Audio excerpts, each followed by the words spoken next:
કચ્છ અને ગુજરાતની રસપ્રદ ઘટનાઓને સમાચાર જાણવા અમારી ચેનલને લાઇક, શેર અને સબસ્ક્રાઇબ કરો.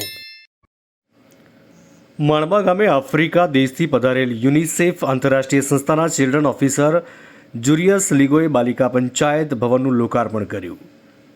રાપર તાલુકાના માણબા ગામે એક્ટિવ સરપંચ અકબરભાઈ રાવમાએ માણબા ગામે અનેકવિધ વિકાસ કાર્યો કર્યા છે. સાથે સાથે ગામના બાળકોને પણ નાનપણથી સશક્તિકરણ અને બૌદ્ધિક વિકાસના ક્ષમતાવર્ધન તાલીમ આપવામાં આવે છે, જેમાં ગામની દીકરીઓને બાળપણથી પંચાયતી રાજ તાલીમ આપવામાં આવે, જેમાં બાલિકા પંચાયતની રચના કરવામાં આવે, જેમને પોતાના વહીવટી કાર્યોમાં સફળતા મળે, કોઈ તકલીફ ન પડે માટે પોતાના કાર્યો પોતાની રીતે મીટિંગ આયોજનો સ્વતંત્ર રીતે કરી શકે એ માટે રાપર તાલુકામાં એક્ટિવ સરપંચ તરીકેની નામના મેળવી છે. એમાં અકબરભાઈ રાવમાએ માણબા બાલિકા પંચાયતને બાલિકા પંચાયત ઓફિસ બનાવી આપીને આફ્રિકા દેશથી પધારેલ યુનિસેફ આંતરરાષ્ટ્રીય સંસ્થાના ચિલ્ડ્રન ઓફિસર જુરિયસ લીગો ભારત પ્રથમ વખત આવેલા અને માણબા ગામની પસંદગી કરતા નવા બનેલા માણબા બાલિકા પંચાયત ભવનનું લોકાર્પણ ચિલ્ડ્રન ઓફિસર જુરિયસ લીગોના હસ્તે કરાવ્યું હતું.